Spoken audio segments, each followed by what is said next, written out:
The lecture hall buzzed with quiet chatter as students filed in for their xenobiology class. Jiwoo slid into her usual seat near the middle, dropping her bag on the floor with a soft thud. Around her, aliens of every shape and size settled into their positions. Some sat on chairs like her. Others floated in suspension fields or coiled on heated platforms. "Did you finish the reading?"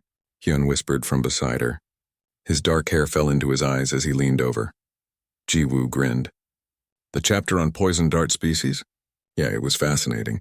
Did you know the Zelthari can survive toxins that would kill us in seconds? That's exactly why I'm worried about this class," Hyun muttered.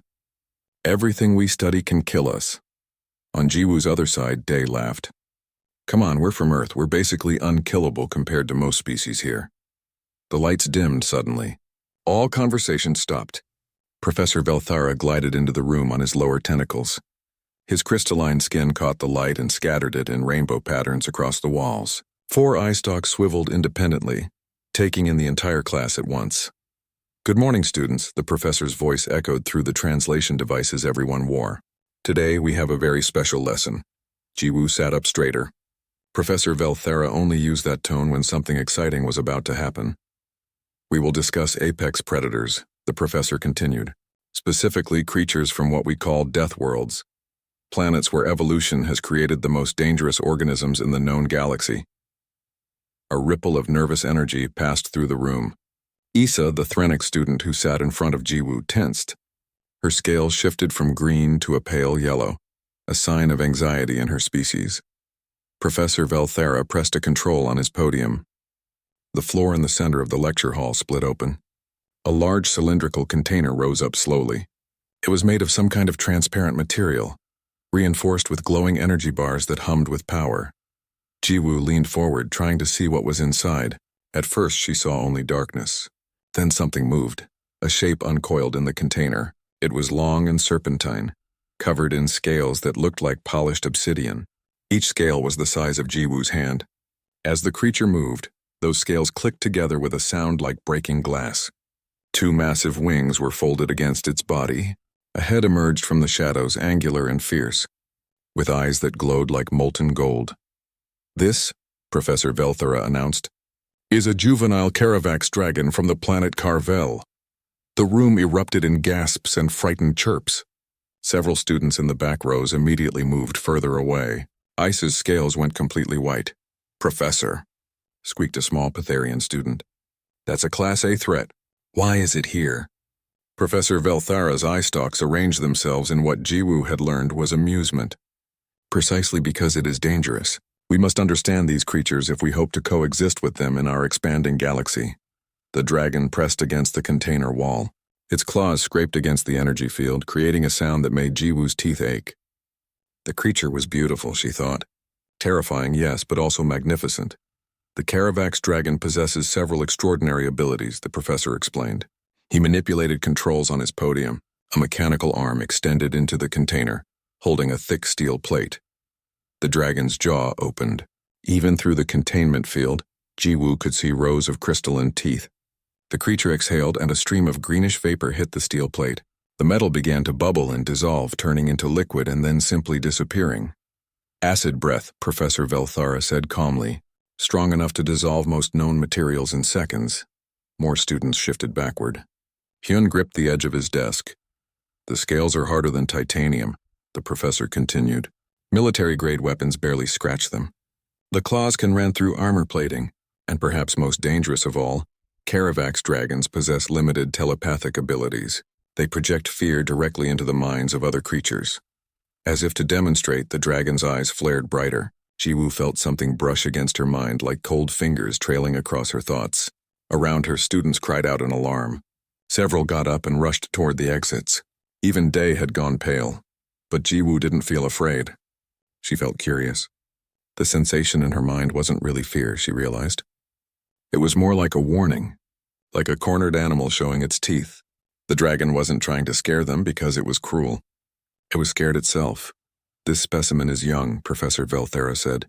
"Only 3 standard cycles old. An adult would be 3 times this size. They are solitary hunters in the wild, capable of taking down prey much larger than themselves. This dragon alone has a recorded kill count of 47 trained warriors who attempted to capture it. Then how is it here? Asked a brave student from the front row. Heavy sedation during transport, the professor replied. And this containment field uses enough energy to power a small city. Even so, if it were fully grown, we could not hold it safely. Jiwoo watched the dragon pace inside its prison. Its movements were agitated, restless. The creature's tail lashed against the walls. She noticed how its scales looked duller in some patches, how its breathing seemed too fast. She had seen these signs before, back home at her parents' wildlife center. The dragon wasn't just dangerous, it was stressed. Professor Velthera spoke for another 10 minutes, describing the dragon's habitat, its diet, its life cycle. He showed videos of Caravax dragons in the wild, hunting massive creatures across volcanic plains. He explained their intelligence, which was considerable. They could solve complex problems and seemed to have their own form of language. In conclusion, the professor said, the Caravax dragon represents one of the galaxy's most perfect predators. Beautiful, deadly, and absolutely not to be approached under any circumstances. Maintain your distance at all times. Even looking directly at it for too long can trigger an aggressive response. The dragon settled into a corner of the container, coiled tightly. Its wings wrapped around its body like a shield. Jiwoo tilted her head, studying it. The posture was defensive, not aggressive. Are there any questions? Professor Velthara asked. Jiwoo's hand shot up before she could think about it. The professor's eye stalk swiveled to focus on her. Yes, Jiwoo. Can I hold it? The lecture hall went absolutely silent. It was the kind of silence that rang in the ears. Every single being in the room turned to stare at her. Hyun's mouth fell open. Dae's eyes went wide. Issa made a choking sound. Professor Velthara's eye stalks all focused on Jiwoo with such intensity that she almost squirmed. I beg your pardon? The dragon, Jiwoo said, keeping her voice steady. Can I hold it? Or at least try to touch it? That is the most insane thing I have ever heard a student say, the professor responded slowly. And I have been teaching for 40 standard cycles. I know it sounds crazy, Jiwoo said, but I don't think it's as dangerous as everyone believes. Not if you approach it correctly. The room erupted in shocked exclamations and frightened chittering in a dozen different languages. Professor Velthara held up a tentacle for silence. This creature has killed trained soldiers, he said. It can melt your flesh with its breath. Its mere presence induces terror. And you want to hold it like a pet? Jiwoo met his gaze. Yes, Professor. I do. Professor Velthara stared at Jiwoo for a long moment. The silence in the lecture hall was absolute. Even the usual hum of environmental systems seemed to have stopped. You cannot be serious, the professor finally said. I am completely serious, Jiwoo replied. She stood up so everyone could see her clearly. I've worked with dangerous animals before. I think I can do this safely. Hyun grabbed her sleeve and pulled her back down into her seat. Are you out of your mind? He hissed. That thing will kill you. Did you not hear the professor? Dae added, leaning across. 47 warriors dead, and they were trained professionals with weapons. Jiwoo shook her head. They were trying to capture it. That's different from trying to befriend it. Professor Velthara's crystalline skin flickered through several colors, which Jiwoo had learned meant he was thinking hard. Explain your reasoning, he said. Look at how it's positioned, Jiwoo said, pointing at the dragon. It's curled up defensively. Its wings are covering its body. That's not an attack posture. It's a protection posture. The dragon is scared. Several students laughed nervously at this. One of them, a large Corinthian with 4 arms, spoke up.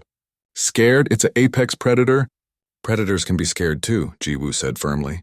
Fear is universal. Everything feels it.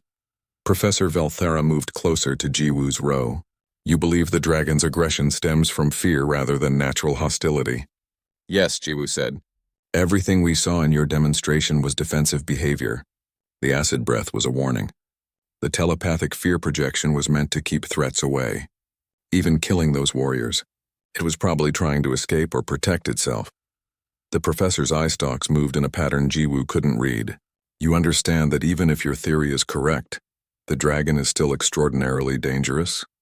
A frightened predator is often more lethal than an aggressive one. I understand, Jiwoo said, but I'd still like to try. Hyun put his head in his hands. This is how it ends, he muttered. My best friend, dissolved by dragon acid. Professor Velthara turned away and moved back to his podium. For a moment, Jiwoo thought he would simply refuse and move on with the lecture, but then he did something unexpected. He pulled up a holographic display and began typing rapidly. "What are you doing, Professor?" Asa asked nervously. "Research," Velthara replied. "If I am going to even consider this absurd request, I need to understand human behavioral patterns better." Jiwoo watched as files appeared on the holographic screen. Videos, documents, images, all from Earth. She saw clips of people handling snakes, working with crocodiles, even sitting peacefully near large predatory cats. There were videos of wildlife rehabilitators treating injured bears and wolves. The other students crowded forward to see the display. Their reactions varied from shock to confusion. "Your species does this recreationally?" asked the Pytharian student in disbelief. "Some of us," Jiwoo confirmed. "My parents run a wildlife rehabilitation center in Korea. I grew up around animals that most people would consider dangerous." Professor Velthara scrolled through more files. He stopped on one particular document. "It says here that humans domesticated wolves. Apex predators. You turned them into companions." "Dogs," Jiwoo said with a smile. "Yes, thousands of years ago." "Insane," breathed a student from the back. "Your entire species is insane." "Not insane," the professor corrected, his tone thoughtful. "Unusual. Humans evolved on what we classify as a Category 6 death world. Earth has more species of predators than most planets have total species. Humans didn't just survive alongside these creatures. They learned to coexist with them. To understand them." He closed the holographic display and turned back to face the class. 3 months ago, when humans first arrived at this academy, we had several incidents. A human student named Minho picked up a venomous spike-tail with his bare hands to move it off a walking path. The creature is deadly to most species. To Minho, it was just an animal that needed help. Day shifted uncomfortably. "That made the news across 3 systems," he muttered. "There was also the incident where Hyun here befriended a screecher," the professor continued. "A creature we use to test prey response fear triggers in our labs. He named it and taught it tricks." Hyun's face went red. "It was lonely," he said defensively. Professor Velthara's eye stalks arranged themselves in what might have been amusement or exasperation. "Humans," he said slowly, "appear to have an unusual compulsion to bond with dangerous creatures. You see something deadly, and your first instinct is to approach it, name it, and attempt friendship. Only if we think it's possible," Jiwoo said.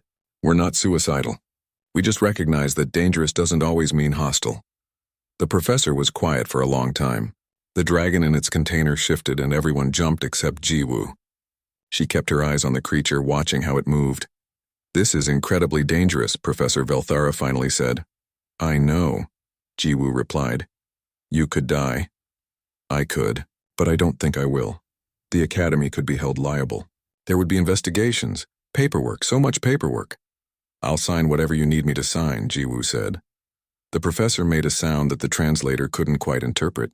"I must consult with the safety board, and medical, and probably the academy director." He paused.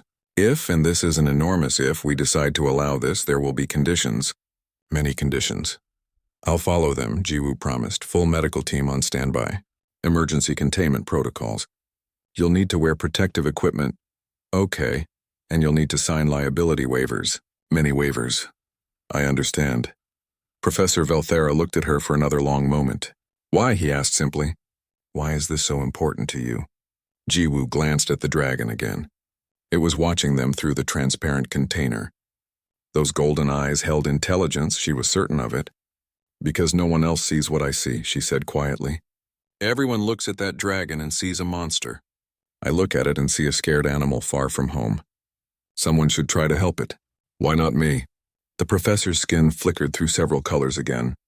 "Class dismissed," he announced suddenly. "All of you out. Except you, Jiwoo. Stay." The other students hurried to leave, many of them still staring at Jiwoo like she had grown a second head. Hyun hesitated at the door. "I'll wait outside," he told her. "Thanks," Jiwoo said. When the room was empty except for Jiwoo and the professor, Velthara moved to stand directly in front of her. All 4 eye stalks focused on her face. "I need you to understand something," he said, his voice serious. "If I allow this and you get hurt or killed, I will have to live with that decision for the rest of my life. So I need to know that you have truly thought this through. This isn't bravery or curiosity or wanting to prove something. This is you, a 19-year-old human, asking to interact with one of the galaxy's most dangerous predators. Jiwoo met his gaze steadily. I know, Professor. I've thought about it. I understand the risks. But I also understand animals. I've been reading their body language my whole life. I know when something wants to hurt me and when it's just afraid. That dragon isn't evil or malicious. It's traumatized and defensive. And maybe I can help. Professor Velthera held her gaze for several more seconds. Then he sighed. A very human-like gesture he must have picked up from teaching human students. I will consult with the safety board tonight, he said. Return to your quarters. If they approve, and I stress if, we will reconvene in 2 days to discuss protocols. Understood? Understood, Jiwoo said, unable to keep the smile off her face. And Jiwoo? Yes, Professor? Please don't die. I've grown rather fond of you human students, despite your collective insanity. Jiwoo laughed. I'll do my best, Professor. News traveled fast on Prometheus 7. By the time Jiwoo reached her dormitory, her message system was flooded with notifications. Students from every species wanted to know if the rumors were true. Was a human really going to try to touch the murder dragon? Hyun and Dae were already waiting in her room when she arrived. They must have used Dae's override code to get in. Okay, Dae said, pacing back and forth. We need to talk you out of this. Not going to work, Jiwoo replied, dropping her bag on her bed. I'm doing it. You're going to get yourself killed, Hyun said. He was sitting at her desk looking more worried than angry. Jiwoo, please. We've been friends since orientation. I don't want to watch you die. Jiwoo sat down next to him. I'm not going to die. I know what I'm doing. Do you, though? Dae stopped pacing and turned to face her. This isn't like the animals back on Earth. This is an alien creature from a death world. It doesn't think like Earth animals. Maybe not, Jiwoo admitted. But fear is fear. Pain is pain. Trauma is trauma. Those things are universal, Dae. They cross species boundaries. Hyun pulled up a holographic display from his personal device. I've been researching Carvel, the dragon's homeworld. Jiwoo, it's worse than Earth. The whole planet is volcanic. The atmosphere is toxic to most species. And everything there is evolved to kill. The dragons are at the top of the food chain because they're the most dangerous thing on a planet full of dangerous things. Which means they're survivors, Jiwoo said. Just like us. That doesn't mean it won't kill you. Dae practically shouted. There was a knock at the door. When Jiwoo opened it, she found Issa standing there. The Threnix girl's scales were a nervous pale green. Can I come in? Issa asked quietly. Of course, Jiwoo said, stepping aside. Issa entered and the door slid shut behind her. She looked at the three humans for a moment, then spoke. My people think humans are crazy.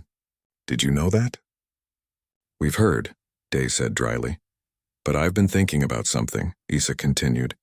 In my xenoanthropology class, we learned about Earth's history. You humans fought each other for thousands of years. Terrible wars. But you also saved species from extinction.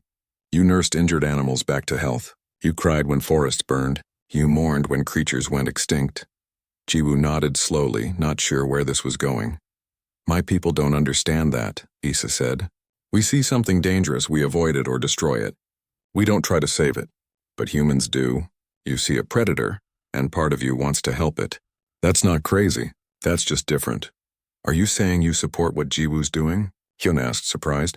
I'm saying I understand it, Issa replied. Even if it terrifies me. After Issa left, Jiwoo spent the evening researching everything she could find about Caravax dragons.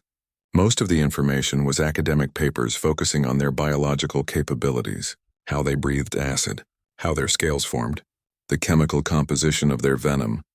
But buried in an old report, she found something interesting.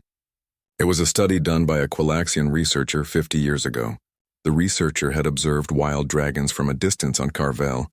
What she found was fascinating. Dragons were social creatures, not pack hunters like wolves, but they formed bonds.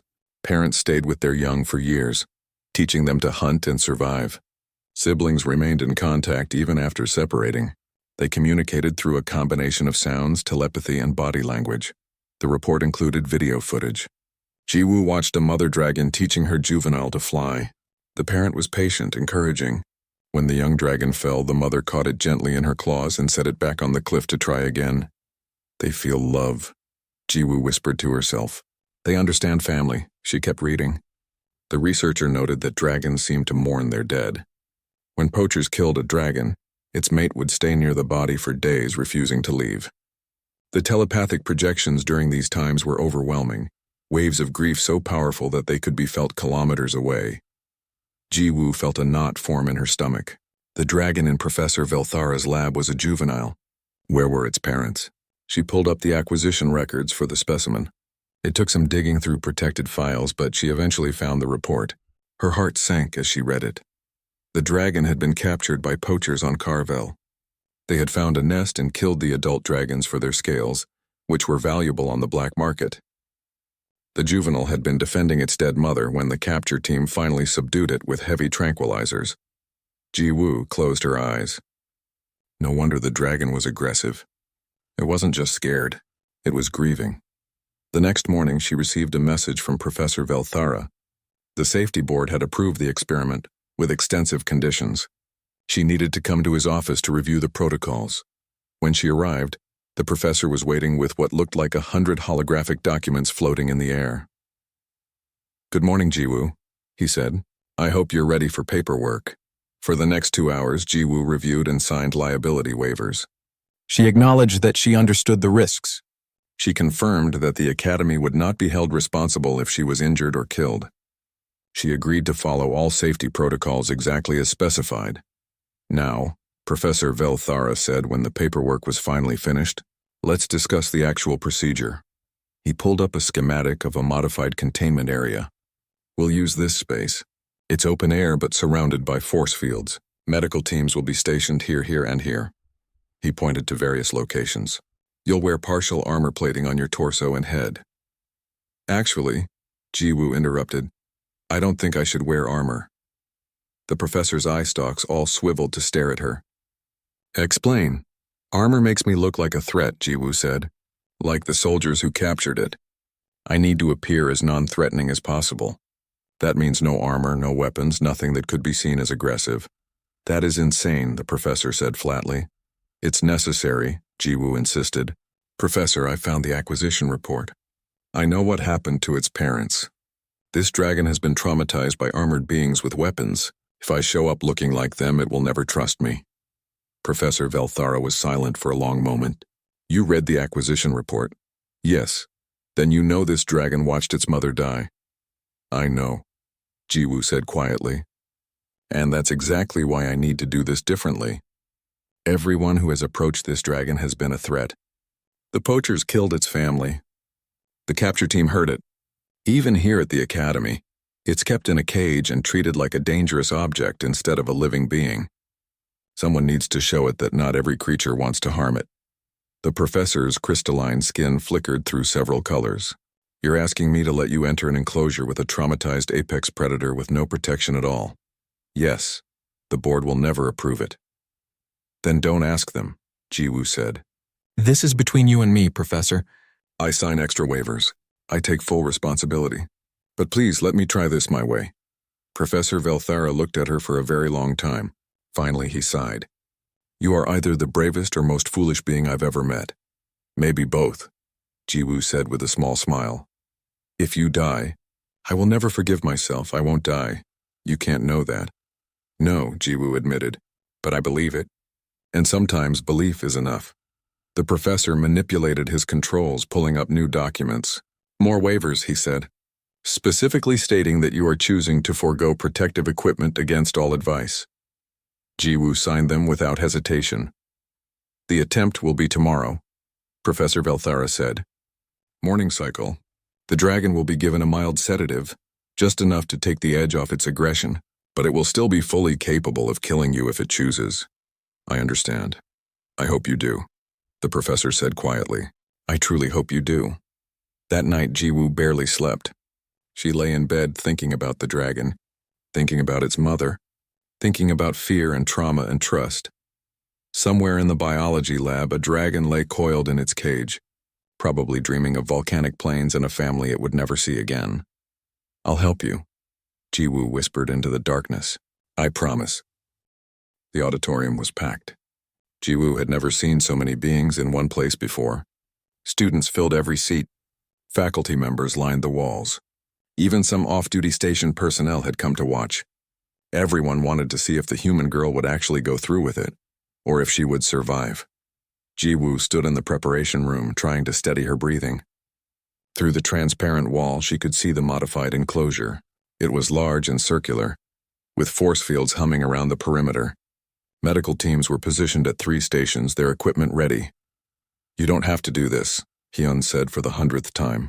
He stood beside her, his face pale. "You can still back out." "I'm not backing out," Jiwoo replied. Dae was there too, along with Issa. Even they looked worried, though they were trying to be supportive. "Just promise me you'll run if things go wrong," Dee said. "I promise," Jiwoo lied. She had no intention of running. Running would trigger the dragon's chase instinct. But she didn't need to tell Dae that. Professor Velthara entered the room. His crystalline skin was flickering rapidly between colors, a sign of extreme stress. "Everything is ready," he said. "The dragon is being brought to the enclosure now. Are you absolutely certain about this?" "Yes, Professor," Jiwoo said. "Remember what we discussed?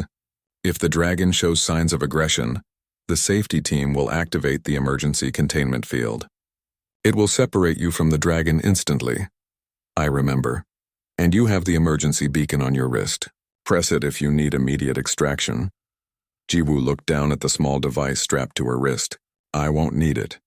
"Have it anyway," the professor insisted. Through the observation window, Jiwoo saw the dragon being wheeled into the enclosure on a reinforced transport container. Even sedated, it looked dangerous. Guards kept their distance, and the container had multiple locking mechanisms. They opened the container remotely. The dragon emerged slowly, blinking in the bright lights. It looked around the enclosure, taking in the force fields, the watching crowds, the medical equipment. Its tail lashed once, twice. "The sedative is mild," Professor Velthara reminded her. "It's awake and aware, just slightly calmer than usual." "Good," Jiwoo said. "I don't want it completely drugged.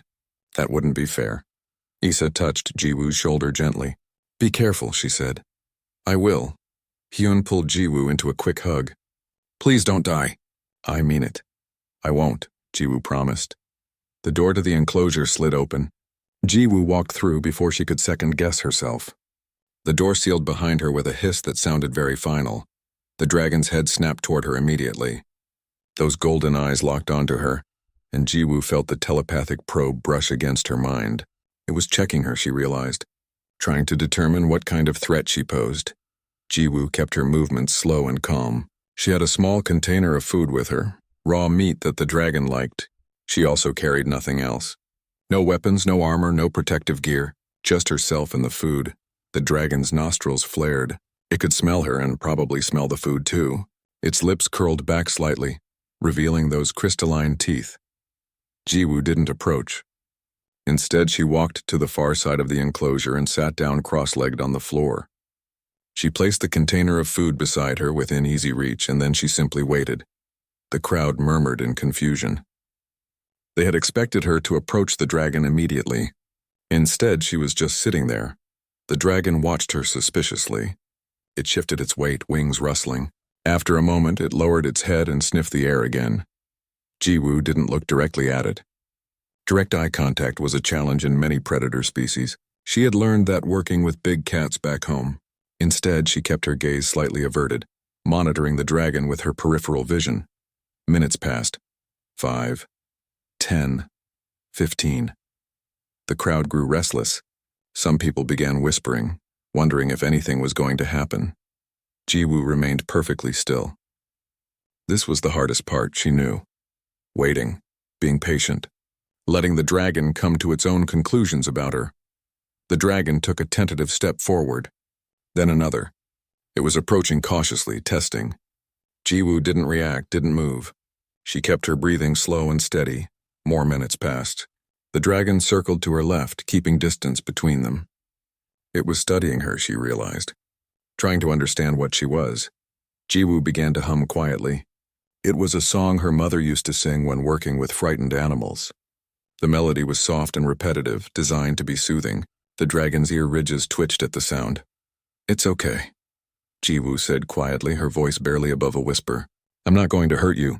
I promise." The dragon stopped circling. Its head tilted slightly as if considering her words.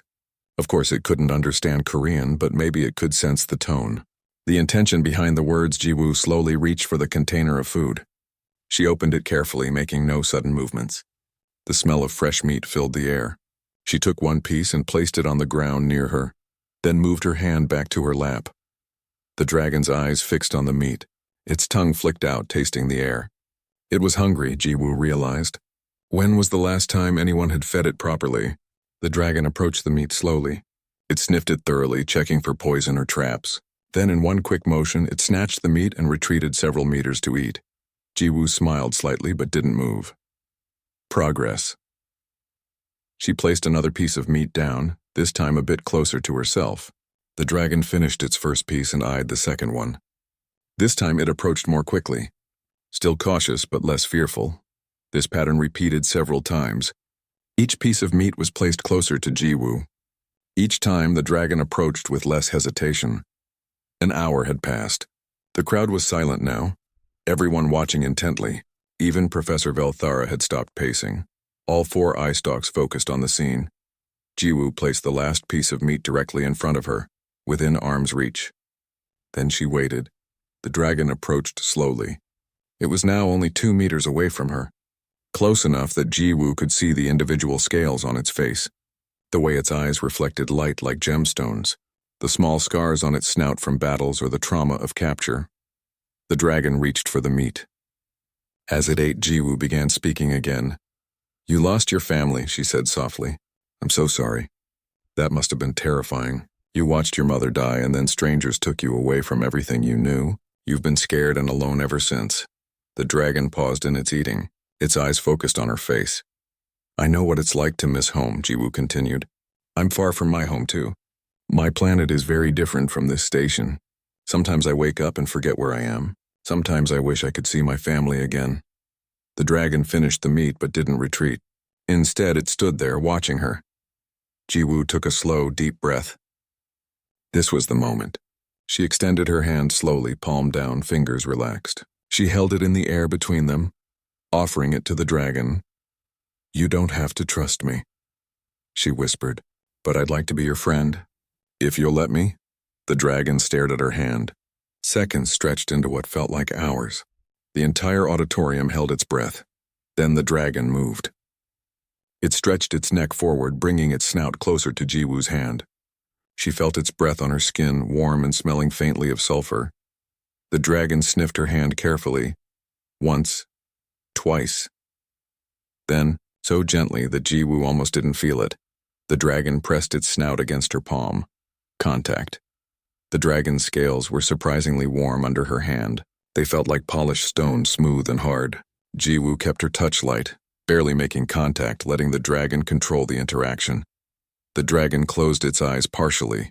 A sound emerged from deep in its chest, a low rumbling that Jiwoo felt more than heard. It wasn't aggressive.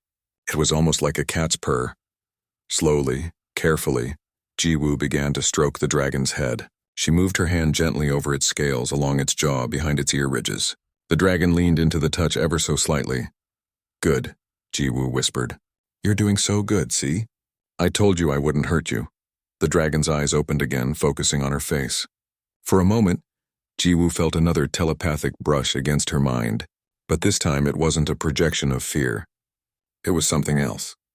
Curiosity, maybe. Or recognition. The dragon moved closer. Its massive body, easily 3 times Jiwoo's size, settled onto the ground near her. Its wing extended slightly, the edge of it coming to rest near Jiwoo's side. Not trapping her, but close. Almost protective. Jiwoo continued to gently stroke the dragon's head.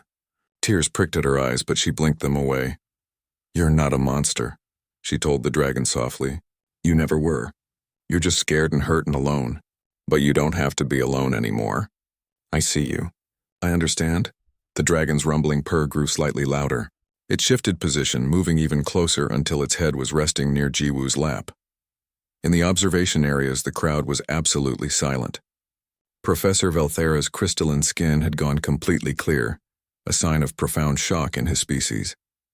Jiwoo sat there with the dragon for nearly another hour, just existing together in peaceful silence. When she finally stood to leave, the dragon watched her go with what looked almost like sadness in its golden eyes. The days following Jiwoo's successful contact with the dragon were chaotic. The video of her interaction spread across the entire station, then to nearby systems and eventually throughout the known galaxy. A human had peacefully touched a Caravax dragon, something that was supposed to be impossible.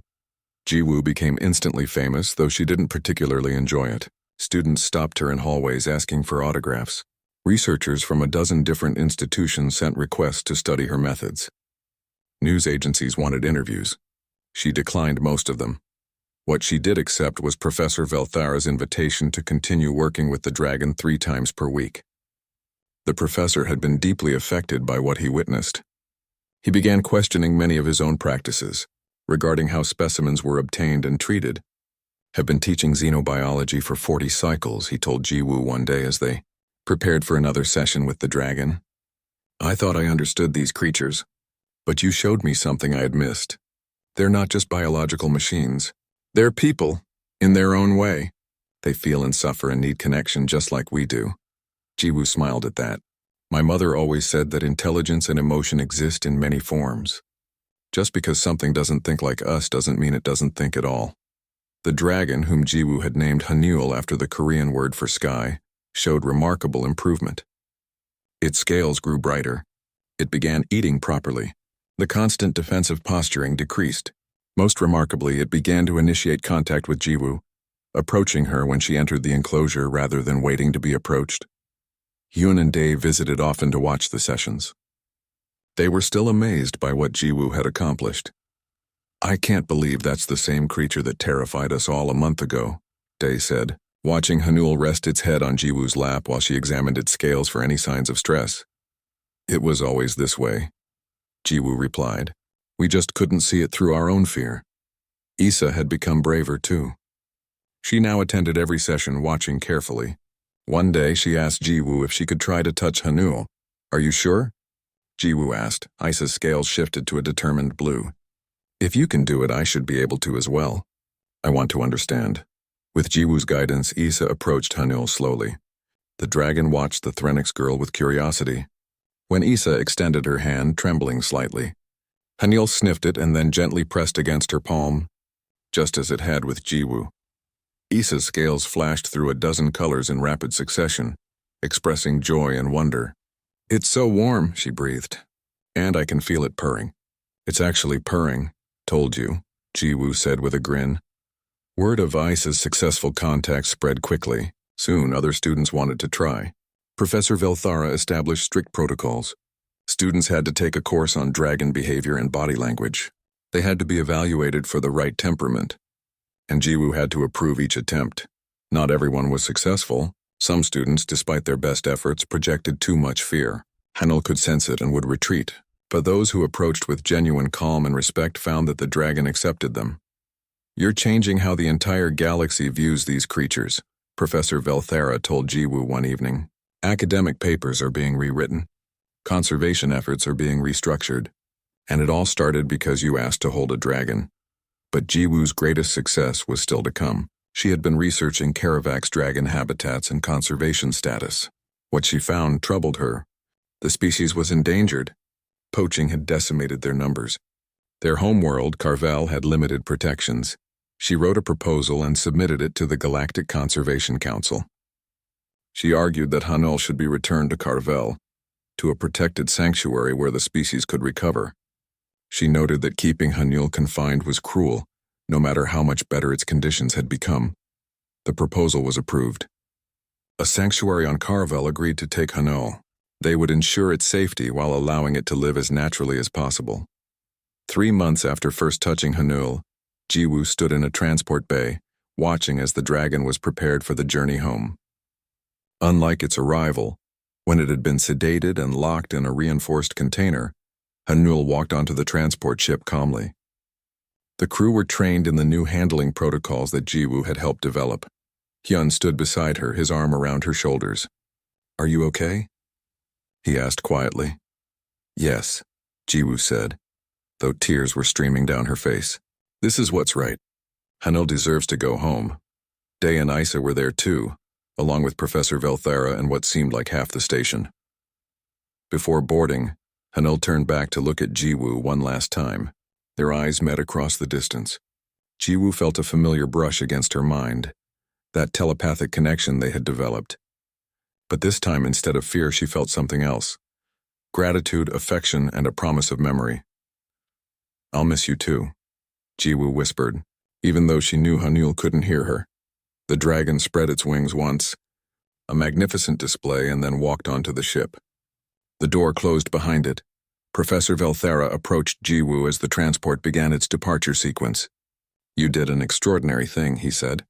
"Not just taming a dragon, but understanding that the right thing to do was to let it go." "It was never about taming," Jiwoo replied, wiping her eyes. "It was about understanding, about showing compassion, about recognizing that just because we can keep something doesn't mean we should." The transport lifted off, its engines glowing bright against the station's dark backdrop. Jiwoo watched until it disappeared from view. Over the following weeks, Jiwoo received updates from the sanctuary. Hanul had adjusted well to life on Carvel. It had even been spotted interacting with other dragons, forming the social bonds it had been denied for so long. But the impact of Jiwoo's actions extended far beyond one dragon. The Galactic Conservation Council implemented new protocols for handling endangered species. Poaching laws were strengthened. Educational programs were developed to teach people how to coexist with dangerous creatures rather than fearing them. Several species that had been classified as irredeemably hostile were reassessed. Researchers began applying Jiwoo's methods to other creatures. Slowly, the galaxy's understanding of predators and dangerous species began to shift. Jiwoo continued her studies at the academy. She started a new research project on interspecies trauma and rehabilitation. Other students, both human and alien, joined her work. Hyun developed a program for rehabilitating creatures used in laboratory settings. Dae created an educational initiative to teach young beings about empathy and understanding. One evening, 6 months after Hanul's departure, Jiwoo received a transmission. It was from the sanctuary on Carvel. They had news they thought she would want to know. Hanul had been spotted with another dragon, a potential mate. The two had been seen flying together over the volcanic plains, their wings catching the light of Carvel's red sun. Jiwoo smiled as she watched the attached video footage. Hanul looked happy, truly happy in a way it never could have been in captivity. "Goodbye, friend," she whispered to the screen. "Live well." Professor Velthera found her later in the observation lounge looking out at the stars. He settled beside her, his crystalline skin reflecting the starlight. "I have been thinking," he said, "about what you told me when you first asked to hold Hanul. You said that dangerous doesn't always mean hostile. I've been teaching that wrong for decades. You're changing now," Jiwoo said. "That's what matters." "Humans," the professor said with something like affection in his voice, "are remarkable creatures. You come from a world filled with danger, and instead of becoming hard and cruel, you became compassionate. You learned to see the value in every life, even lives that could end yours. We learned that strength isn't about domination," Jiwoo replied. "It's about choosing kindness when you have the power to be cruel. It's about protecting instead of destroying.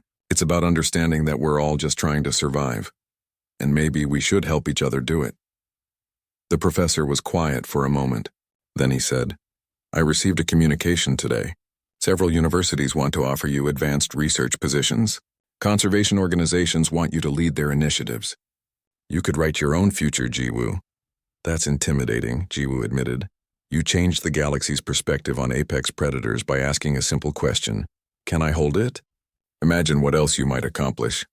Jiwoo looked out at the stars, thinking of Hanul flying free on a distant world, thinking of all the other creatures that might need someone to see past their danger to the life beneath, thinking of all the bridges that still needed to be built between species.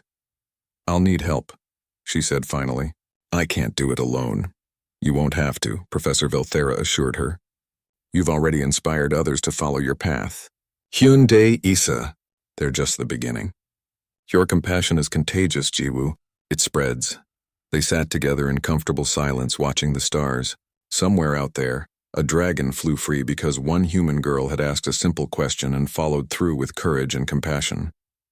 It wasn't about being fearless, Jiwoo had learned. It was about feeling fear but choosing kindness anyway. It was about seeing the world not as it was, but as it could be.